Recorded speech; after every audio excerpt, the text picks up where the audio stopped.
पारगावचे रामदास शितोळे हे रावसाहेबांच्या खानदानाला साजेल असे तुल्यबळ आणि त्यांची कन्या शारदा ही सुशिक्षित सुस्वरूप असल्यामुळे रावसाहेबांना झालेला आनंद अवर्णनीय होता. पारगावहून वाड्यावर परतायला त्यांना सायंकाळचे 5 वाजले होते. ते हातपाय धुवून बैठकीच्या खोलीत येऊन बसल्याबरोबर गीताई सुनंदासह समाचाराला आल्या. सुनंदाला कुरवाळत रावसाहेबांनी त्यांना थोडक्यात पारगावचा इतिवृत्तांत सांगितला. गीताई हरखून गेल्या. आनंद व्यक्त करताना त्या समाधानानं म्हणाल्या, तुमची पूर्वजन्मीची पुण्याई फार मोठी असली पाहिजे रावसाहेब. त्यातून आबासाहेबांचे माईसाहेबांचे आशीर्वाद तुमच्या पाठीशी असल्यामुळे तुमच्या तोलामोलाच्या घराण्याशी सोयीर संबंध जोडण्याचा योग आला म्हणायचा. आता तुमचा एकटेपणा संपणार, सुनंदाला आई मिळणार म्हणून ताईसाहेबांच्या आत्म्याला अतोनात आनंद झालेला असणार. तुमच्या या वाड्याभोवती घुटमळणाऱ्या त्यांच्या आत्म्याला आज सद्गती मिळाली असेल रावसाहेब. गीताई, नियतीचा खेळ फार अजब असतो. आपल्या मनीषेप्रमाणे सारं घडतं असं नाही. जे भाग्यात असतं ते माणसाला मिळाल्याशिवाय राहत नाही आणि जेवढं असतं तेवढंच मिळतं. येत्या 27 डिसेंबरला शितोळे पाटलांची शारदा माझी अर्धांगिनी म्हणून विधिवत या वाड्यात नांदायला येणार असल्यामुळे माझा पुन्हा भाग्योदय झाल्यासारखा वाटतोय. पण माणसाचं बाहेरचं तन दिसतं, आतलं मन नाही ना दिसत. आले का पुन्हा मूळ पदावर? रावसाहेब, मनातले नकारात्मक विचार पहिल्यांदा काढून टाका. पाणी तापवून ठेवण्यासाठी मी जिजाला सांगून आली आहे, स्नान करून लगेच देवघरात आबासाहेबांचे माईसाहेबांचे आशीर्वाद घ्यायला जा आणि त्यानंतर ताईसाहेबांच्या प्रतिमेचीही पूजा करा. मी दुसरं लग्न करतोय म्हणून तुमच्या ताईसाहेब खरोखर आनंदी झाल्या असतील का गीताई? तुम्ही देवघरातल्या त्यांच्या प्रतिमेची नित्यनेमानं पूजा करत असता म्हणून तुम्ही सुखी होऊ नये असं त्यांना कधीच वाटणार नाही. उठा बरं. वाड्याच्या दक्षिण बाजूला ज्या 2 खोल्या होत्या त्यापैकी रसोईकडची खोली सुगंधाची आणि देवघरा शेजारची खोली रावसाहेबांच्या झोपायची होती. सुगंधाच्या मृत्यूनंतर रावसाहेब देवघराच्या खोलीत झोपायला लागले होते. रात्री जेवताना गीताई रावसाहेबांना म्हणाल्या, एक सांगितलं तर मान्य कराल रावसाहेब? तुमचं सांगणं कधीच माझ्या अहिताचं असत नाही गीताई, त्यामुळे अमान्य करण्याचा प्रश्नच येत नाही. सांगा. ताईसाहेबांची खोली आणि त्यालगतची तुमची झोपण्याची खोली गेल्या 6-7 महिन्यांपासून बंद आहे. त्यांच्या भिंतींचा रंग उडाला असणार, जळमटं झाली असणार, तिथे धुळीचं साम्राज्य पसरलेलं असणार. गाद्या फर्निचर खराब झालेलं असणार. म्हणून आता तरी या 2 खोल्यांच्या साफसफाईची परवानगी द्या. काही वेळानं रावसाहेब म्हणाले, ठीक आहे, धनाजीला उद्या दुपारी सांगा त्या खोल्या उघडायला. सुभान बाळापैकी कोणाला तरी मदतीला घे म्हणावं. खोल्यातलं सारं सामान बाहेर काढायला सांगा. पाठीमागच्या ऑफिसला आणि त्यालगतच्या डबल रूमला रंग द्यायच्या अगोदर या खोल्यांना आधी रंग द्यायला पेंटरला सांगतो मी. गाद्या बेडशीट उशा बदलायला पाहिजेत. एवढ्या तेवढ्यावरनं नव्या मालकीणबाई नाराज व्हायला नकोत. हेही मान्य आहे गीताई. तुमचं सांगणं वावगं नाही आहे. धनाजीला सांगा आणि काय हवं ते मागवून घ्या. सुनंदा आता बसायला रांगायला लागली होती. हवं नको तिला समजायला लागलं होतं. बाबा मामा दुदू वगैरे बोबडे बोल ती बोलायला लागली होती. खाणं पिणं वेळच्या वेळी असल्यामुळे रडणं जवळजवळ नव्हतंच. रात्री रोजच्याप्रमाणे 11 वाजेपर्यंत सुनंदा रावसाहेबांच्या पुढ्यात होती. त्यांच्या अंगाखांद्यावर खेळता खेळता ती झोपी गेली. गीताई तिला घेऊन गेल्यानंतर रावसाहेबांनी गादीवर अंग टाकलं आणि डोळे मिटून घेतल्यावर काही क्षणांनी शारदा त्यांच्या नजरेसमोर त्यांना दिसायला लागली. वधूपरीक्षेच्या वेळी रावसाहेबांना शारदाचं गौरवर्णीय मुखकमल फारसं प्रसन्न प्रफुल्लित दिसलं नव्हतं. ते गंभीर वाटलं होतं. म्हणून त्यांच्या मनात अमंगल विचारांची नेहमीसारखी वावटळ उठली. उच्च खानदानातल्या मुली कुळाचार जपणाऱ्या असतात. घरंदाजपणाच्या चौकटी बाहेर जात नाहीत. सालस समंजस सुसंस्कृत असतात.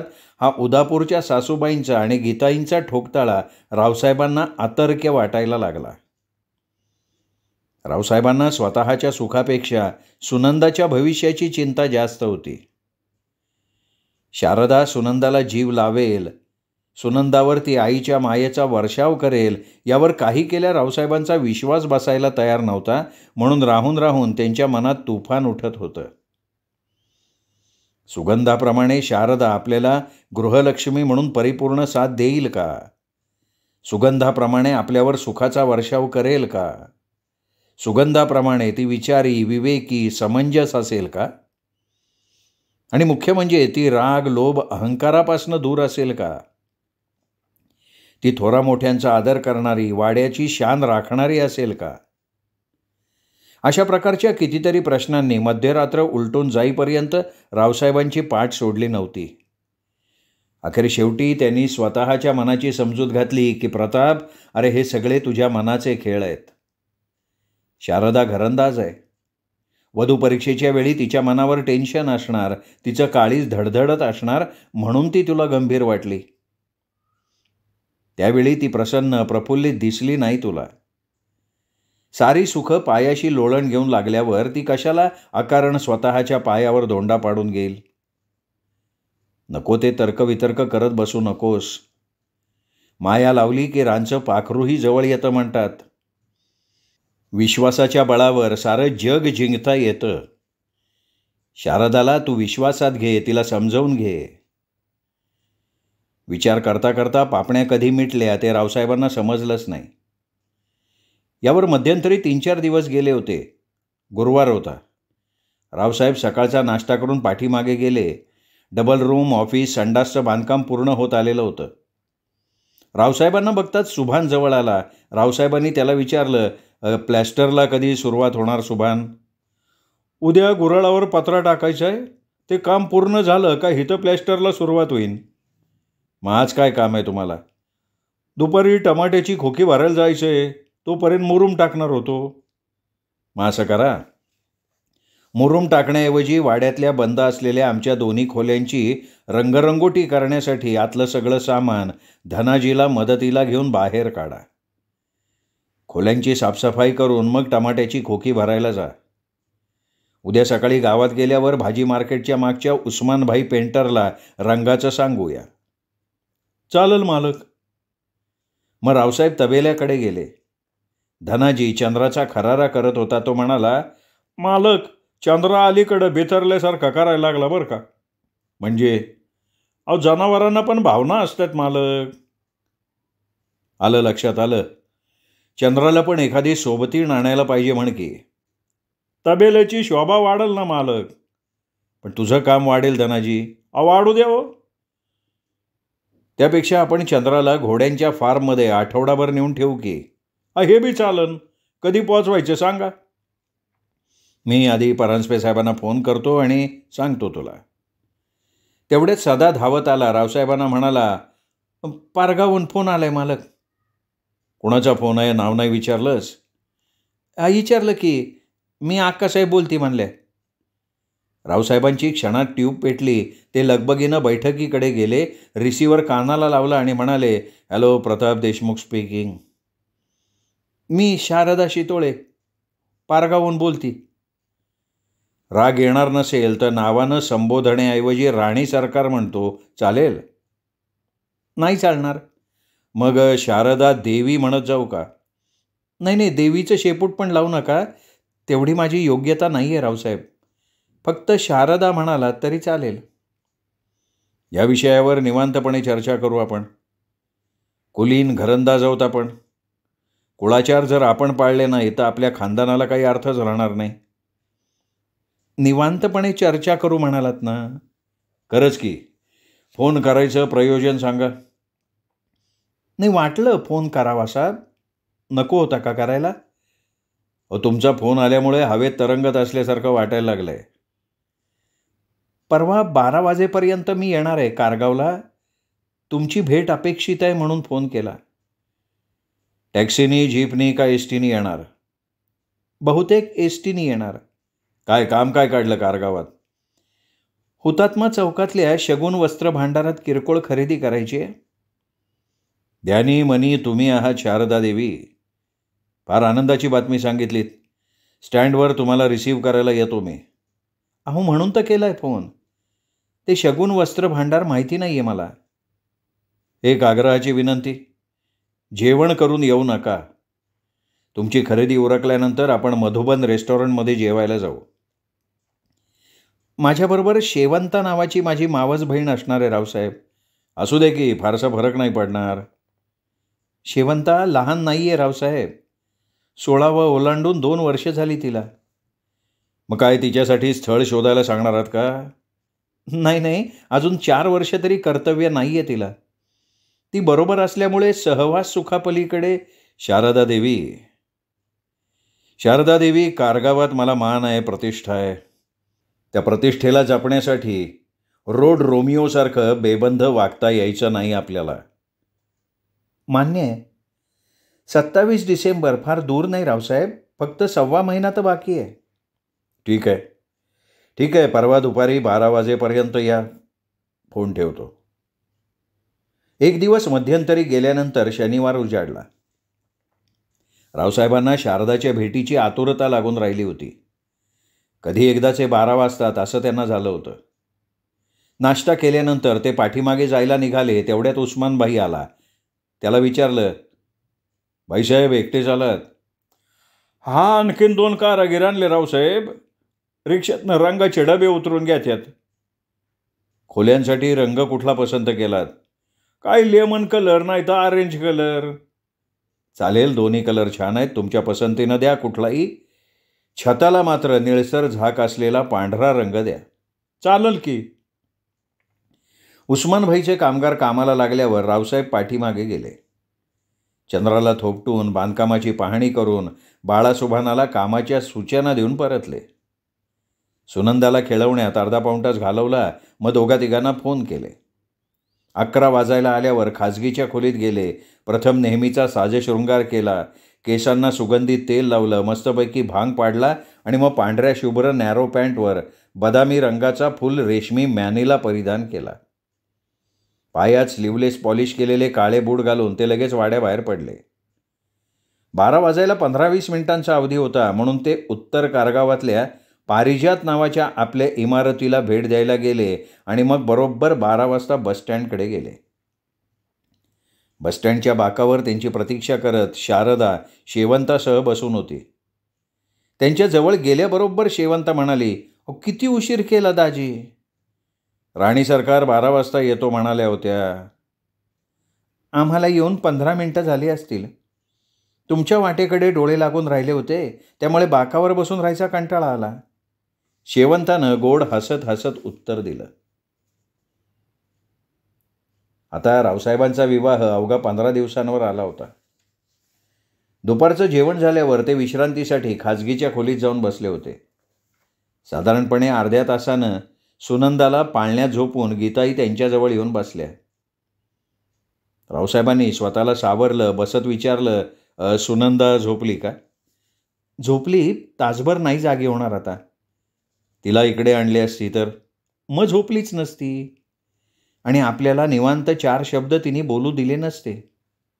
फार खेळकर आणि मस्तीखोर झाली आहे. हो ना, एका जागेवर थांबतच नाही. सारखी हे ओढ ते ओढ, आदळआपट सतत चालू आहे. तिला जराही नजरेआड करता येत नाही. गीताई, नव्या मालकिणीची एक गोष्ट मला फार खटकली. कोणती?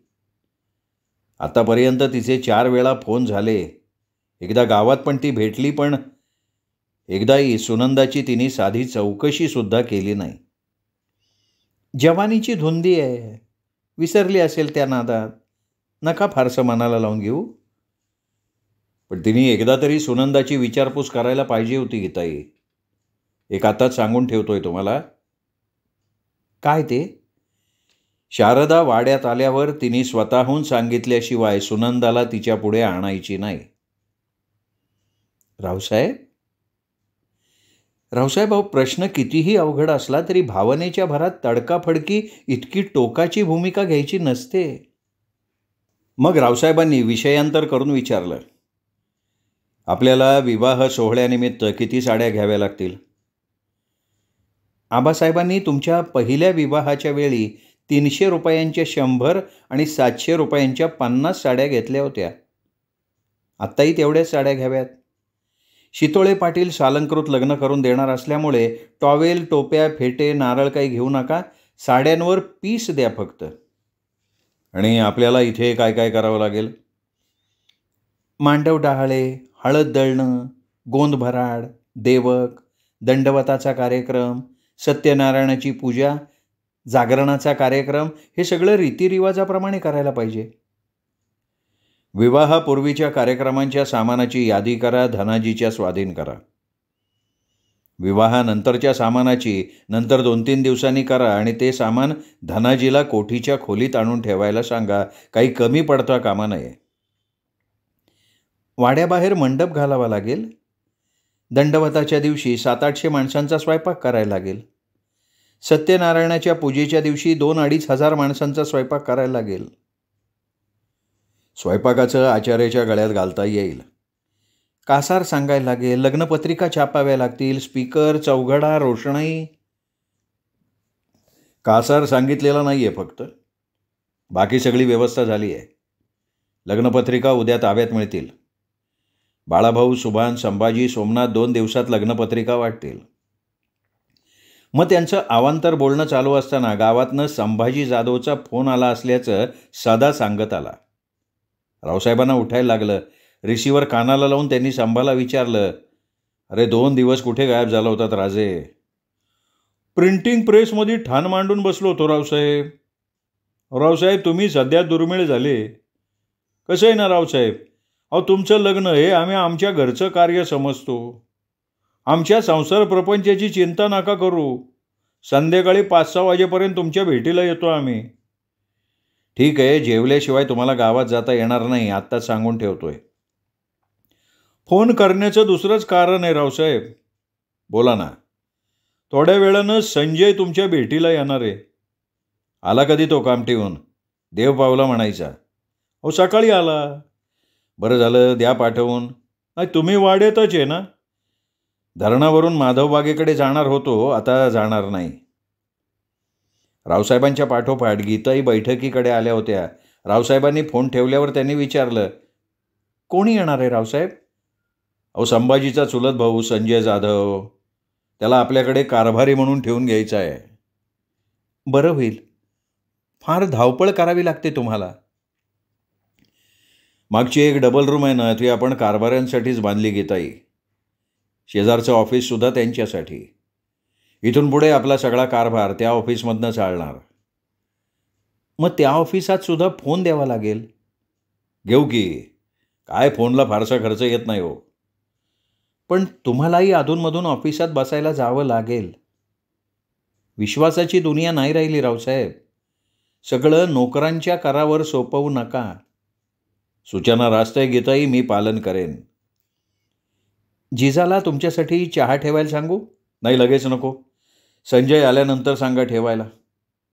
पण धनाजी, सदा दोघंही दिसत नाहीत. धनाजीला वरच्या 2 खोल्यांची सफाई करायला सांगितली आहे. सदा झाडांना पाणी घालतोय. गीताई रसोईकडे गेल्यानंतर 10-15 मिनिटांनी संजय जाधव आले. त्यांना बघताच रावसाहेब म्हणाले, या या या जाधव साहेब या. संजय जाधव आत आल्यावर रावसाहेब त्यांना म्हणाले, अहो बसा. संभा भाऊचा तुम्हाला फोन आला होता ना? आला होता म्हणून तर आपली भेट होऊ शकली. फोन आला नसता तर मी पलीकडच्या माधवबागेकडे जाणार होतो. कधी आला सासूरवाडीहून? हे काय सकाळी आलो. मग इथे कधी येतोय राहायला? तुम्ही म्हणाल तेव्हा येतो रावसाहेब. वाड्यामागच्या खोल्यांशेजारी मी तुमच्यासाठी डबल रूम आणि त्यालगत छोटंसं ऑफिस बांधून घेतलं आहे. येत्या 8-10 दिवसात ऑफिसमध्ये फोन कनेक्शन मिळेल. तुम्ही राहायला आलात की इथलं सगळं दप्तर आपण ऑफिसमध्ये हलवून टाकू. हा पण माझ्यासाठी काम कुठलं देणार आहात? जाधव साहेब माझ्याकडे तुम्ही कारभारी म्हणजे व्यवस्थापक म्हणून काम करणार आहात. येत्या 1-2 महिन्यात तुमच्या पसंतीनं आपल्याला एक विश्वासू लेखनिक नेमायचा आहे. आपल्या दोन्ही भागांचा पसारा फार मोठा आहे जाधव साहेब. दोन्ही भागांची सगळी कामं तुमच्या सांगण्यानुसार चालतील. कामगारांवर देखरेख करायला गणाभाऊ नावाचा मुकादम नेमलाय. पण सगळे आर्थिक व्यवहार तुम्हाला पाहायला लागतील. त्याचप्रमाणे सगळे निर्णय तुम्हाला घ्यावे लागतील. त्यात मी हस्तक्षेप करणार नाही. मी तुम्हाला फक्त धोरणात्मक सूचना करत जाईन. त्याचप्रमाणे दोन्ही कारगावातल्या बाजारपेठेत खाली 6 व्यापारी गाळा असलेला पारिजात आणि परिपूर्ती या नावाच्या 2 इमारती आहेत. दोन्ही इमारती दुमजली असून आज मी तिला त्यांचं महिन्याकाठी एकूण भाडं 76,000 रुपये मिळतं आहे. तसंच दक्षिण कारगावात 2 आणि उत्तर कारगावात 1 अशा आपल्या 3 बखळी आहेत. तिथे काय करायचं हे आपण नंतर ठरवू. आपल्याकडे सध्या किती कामगार आहेत रावसाहेब? स्त्रिया आणि पुरुष मिळून 24. गुऱ्हाळावरचे कामगार अलग. कमी वाटले तर तुमच्या अधिकारात नेमायला हरकत नाही. रावसाहेब, फार मोठी जबाबदारी तुम्ही माझ्यावर सोपवताय. जीव दडपून गेला हो. जाधवसाहेब, रुटीन बसलं ना की मग अवघड नाही वाटणार. पण एक सांगून ठेवतो, सगळ्या कामगारांना न्याय मात्र सारखा द्यायचा.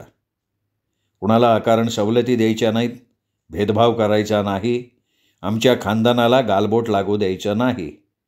मन विशाल ठेवा. पण तरीसुद्धा सगळे तुमच्या नजरेच्या धाकात राहिले पाहिजेत. तेवढा तुमचा दरारा पण असला पाहिजे. समजलो रावसाहेब. आता शेवटचा मुख्य मुद्दा सांगा ना. पगाराबाबत तुमची काही अपेक्षा? रावसाहेब, 4-5 वर्ष काढली आहेत बेकारीत. आई वडील, पाठचे 2 भाऊ, 1 बहीण. 3 एकर कोरडवाहू जमिनीत भागण्यासारखं नव्हतं म्हणून तर सासूरवाडीत जाऊन राहिलो. लाज वाटत होती खूप, पण इलाज नव्हता. नोकरीसाठी फार वणवण केली पण यश नाही आलं. साध्या कारकुनाची नोकरी करायची सुद्धा माझी तयारी होती. सासूरवाडी बऱ्यापैकी असल्यामुळे निभाव लागला, नाहीतर एखाद्या हॉटेलमध्ये कब्बशा विसळण्याची पाळी आली असती. आणि म्हणूनच मनाची कुठलीही अपेक्षा बाळगून मी तुमच्याकडे आलेलो नाही. रावसाहेब, तुम्ही जे द्याल ते मी आनंदानं घेईन हो. पगाराचं नाव ठेवलेलं बरं असतं जाधवसाहेब. म्हणून सुरुवातीला मी तुम्हाला प्रति महिना 20,000 रुपये पगार देत जाईल. वार्षिक पगारवाढ 1,000 रुपये राहील. माझी एवढी खरंच अपेक्षा नव्हती रावसाहेब. तुम्हाला साहेबी थाटात रावसाहेब देशमुखांचे कारभारी म्हणून राहायचं आहे जाधवसाहेब. मला सांगा जाधवसाहेब, दुचाकी 4 चाकी गाड्या चालवायला येतात तुम्हाला? मला फक्त दुचाकी येते चालवता.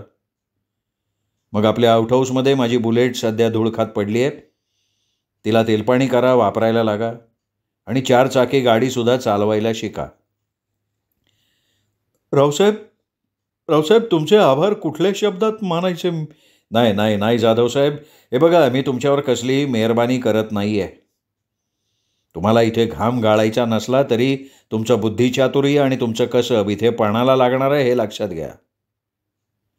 असं म्हणून रावसाहेबांनी कपाट उघडलं. 5,000 रुपये जाधवसाहेबांच्या हातात देत रावसाहेब म्हणाले, हे प्राथमिक खर्चासाठी दिलेत. सवडीनुसार पगारातनं कापीन. उद्या सकाळी 10-11 वाजेपर्यंत माझा प्रपंच घेऊन इथे राहायला येतो मी. हे सगळं आणणार कशात? करतो एखादा टेम्पो. हे बघा, उद्या सकाळी सुभान ट्रॅक्टर घेऊन येईल तुमच्याकडे. त्याला माझं घर माहिती नसणार रावसाहेब. संध्याकाळी संभाभाऊ येणार आहे तिथे, ते सांगतील सुभानला. मग रावसाहेब, निघू आता मी? नाही, लगेच नाही. सदा अजी मालक, अरे चहा बरोबर खाऱ्या बिस्किटाचा एक पुडा घेऊन ये. जाधवसाहेब आलेत आपल्याकडे. श्रोते हो, तुम्ही ऐकत होतात पोपटराव भसे लिखित रावसाहेब ही कादंबरी. या कादंबरीचा हा 4था भाग इथेच संपला. 5वा भाग ऐकण्यासाठी उद्या भेटूयात दीपक रेगे कथाकथन चॅनलवर. तोपर्यंत नमस्कार श्रोते हो.